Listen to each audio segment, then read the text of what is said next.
The day comes when scientists in one of the biotechnology laboratories begin to clone famous personalities for very large fees, of course. In fact, many rich people would like to have a child of a genius like Vivaldi, Galileo, or Michelangelo. Soon, however, people decide to take a swing at something far more valuable, God himself. After Lucifer rebelled against the power of God in heaven, he was defeated by the archangel Michael, and flaming meteor was thrown into the underworld, where he had to remain in chains and punishing flames. Michael himself chained him to a rock and cried out to return as a humble angel, to which Lucifer replied that he would rather reign in hell than serve in paradise. And he threatened that he would return as ruler of the world. Over time, Lucifer was joined by numerous demons as he craved revenge. Meanwhile, on Earth, Lucifer's disciples set up a temple at the site of his fall into the abyss, and they believe that one day he will return to rule on Earth. Our time. Laura Milton, an American student, is trying to persuade her professor to accept her thesis on the theme that there are no evil or good spirits, but he refuses, offering to discuss the subject in an intimate setting. But now the girl refuses.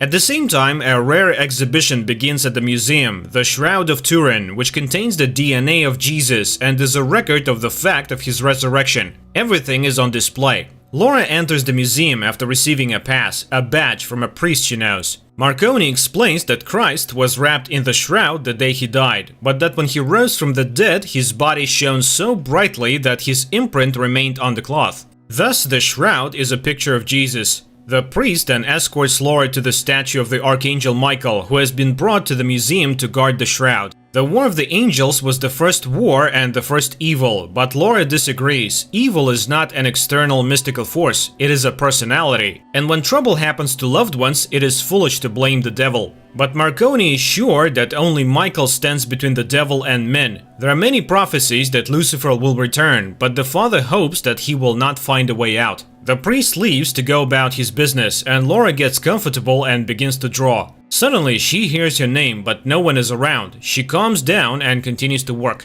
It's evening, and the gallery is about to close. The last group of tourists enters the museum, and while the guard is distracted for a moment, a figure in a black cloak separates from the group and makes his way through a side door. Despite the late hour, Laura is still working when she thinks Lucifer's head on the statue is moving, followed by the cry of a raven. The girl walks to the window without noticing the sinister figure behind her, who pulls a sword from Michael's hand and walks away. Laura closes the window and gathers her things. The guard is ready to escort her out, but she refuses. She still has to see Padre Marconi. She goes to the chapel and sees a figure in black slaying the guard with a sword. The girl runs away in terror and hides in the confessional, watching as the woman with the sword breaks the glass over the shroud. Padre Marconi arrives at the noise and, in the name of Saint Michael, demands that the sacrilege cease. But the woman throws him aside and pierces him with her sword. Laura moves carelessly and the villain notices her. She orders her underlings to take the shroud and the girl, hoping that he might like her. The bandits leave, while the mortally wounded priest summons the Archangel Michael to occupy his body and defeat his enemies. Immediately, a luminous whirlwind descends from the heavens and the father comes to life.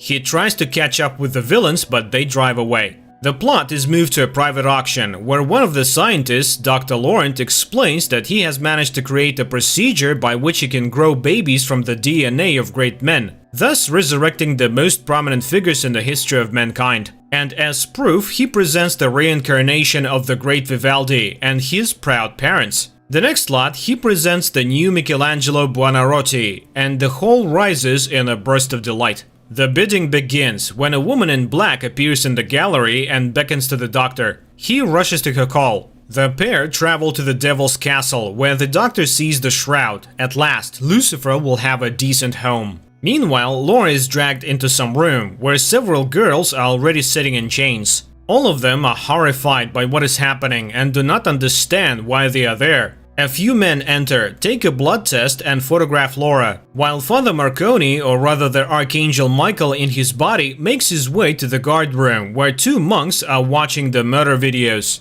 Seeing the one who was murdered in front of them alive, they are astonished, as he finds out where the keepers of the shroud were, and how could they have allowed this to happen. It is explained to him that the cardinal responsible for everything is not himself at the moment. He sees secret cults and the devil's minions. and now he is in the asylum of Saint Michael. Archangel takes the car keys and drives to the Cardinal's house, while the doctor isolates DNA from the blood traces on the shroud. The old Cardinal meets Michael with a gun, and upon learning of what has happened becomes enraged. He warned them. But looking into the man's eyes, he realizes he is not Marconi. The Cardinal shows Michael Lucifer's castle and suggests that his minions intend to revive him. He reminds him, the scriptures say that one day the devil will be freed from his chains and will rise from the underworld. Apparently, the time has come. Two monsters are responsible for his release, a woman and an underground monster. But only Michael himself, or God, can set Lucifer free.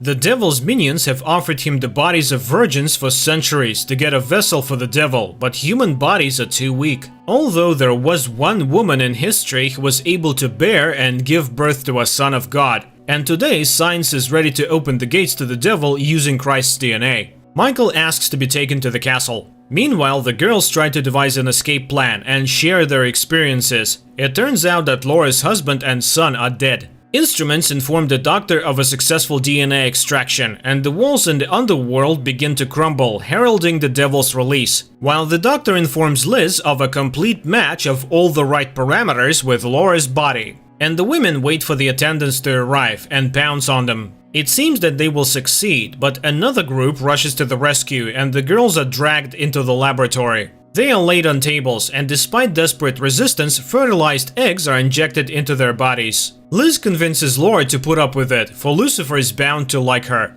In the meantime, Cardinal escorts Michael to the entrance to the dungeon and warns of caution. A monster awaits ahead. At this time, the devil's minions gather in the hall with the well. Two impregnated girls are tied to a pillar in the center, and the monster who has come out takes them and leads them to the gateway to the underworld. The girls are put in an iron cage and lowered down, while Lucifer is already waiting for them. Sensing the approach of the possible Holy Mothers, he removes their collars and, transformed into a luminous stream, rushes towards them. The women are seized by the subterranean monsters, and the stream enters one of them. But her body fails and she dies. Then the glowing worm enters Laura's body. Liz and the servants greet the living woman with delight. The choice is made. She is escorted into a glass cage, where it is explained that her child will be the new Jesus. Meanwhile, Michael sneaks inside the castle and, having obtained a guard's uniform, finds the shroud and tries to find Laura. The doctor enters, but Michael rejects him and sets fire to the laboratory.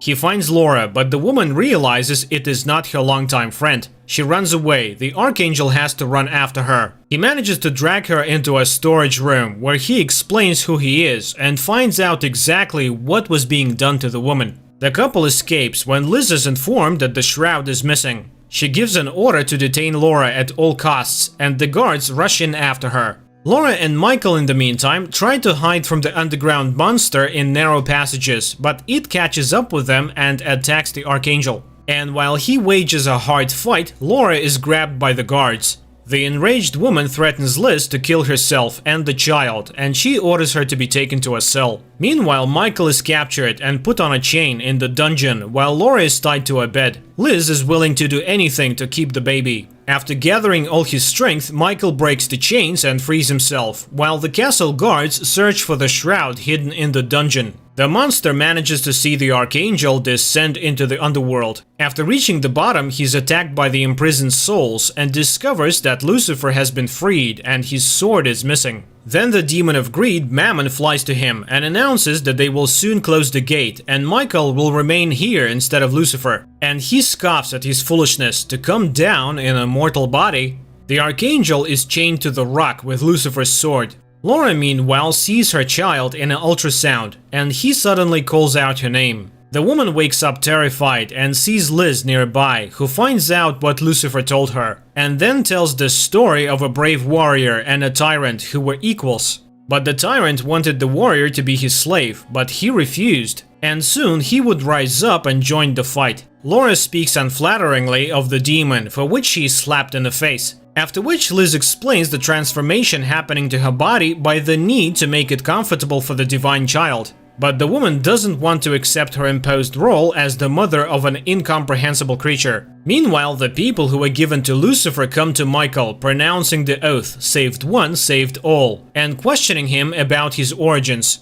Discovering that it is Michael himself, they demand proof, but Michael needs a sword. At this point, they are attacked by demons. The men flee. Laura is again visited by the worm, Lucifer, who goes inside her. He speaks to her and convinces her to give birth to the baby he wants, after which she can do what she wants, even kill Liz. The woman calms down and sees herself with the baby in her arms. But one day she frees herself and terribly mutilates the guards and escapes from the ward. When she sees the consequences of her actions, she is horrified. What has been done to her? She manages to make her way to a warehouse, and after locking herself inside, she drinks a canister of chlorine. Liz finds it and promises that soon Lucifer will consume her completely, and then she will find peace. But then Laura suddenly gains unprecedented strength, grabs the hated Liz, and spews the contents of her stomach on her. From Laura's womb, Lucifer himself begins to speak to Liz and demands that the woman be killed as soon as he is born, and to destroy all who knows of what is happening. Laura is imprisoned in a glass sarcophagus to prevent any further attempts to kill the child, and Lucifer returns to the underworld where he sees Michael and taunts him. He offers an alliance that no one will be able to defeat, but the Archangel refuses to support the rebel. He thanks Michael for his new home, the body of Jesus himself, which will be his own.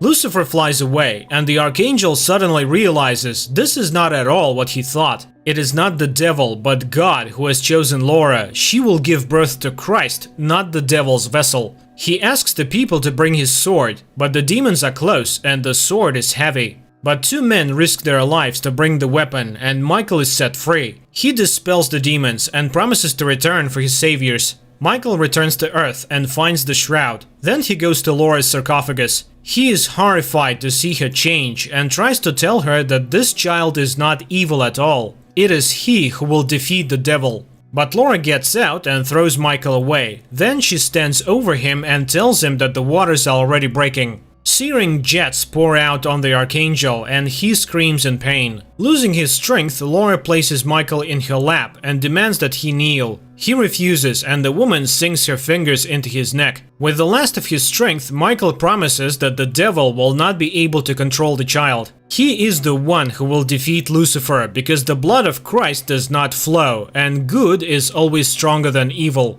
Enraged, Laura throws Michael aside and begins to destroy everything around her. But then the birth begins. The devil's followers gather in the castle courtyard, while Liz takes the born baby away. Laura is thrown down the well, and the monster takes a chain with a sharp tip and goes into the courtyard.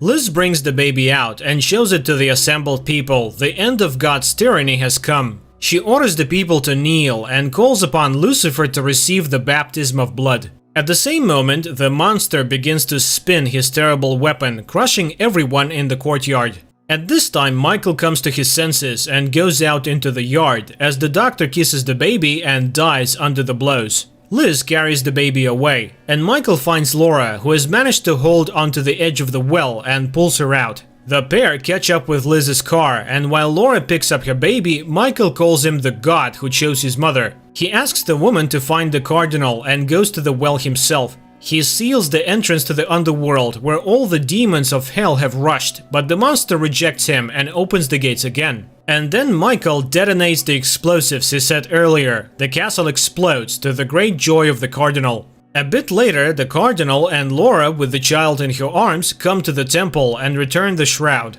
And Michael descends into the underworld and frees the people who believed in him. After a while, Liz observes Cardinal and Laura with a grown boy walking through the woods, and she calls the baby Lucifer. And he turns around and shows a dark jet showing out of his nose. Then he turns away. Pretty unusual film, which raises the themes of the struggle between good and evil, but viewed through the prism of the scientific achievements of our time. And some doubts arise as to whether man truly understands what he is really doing.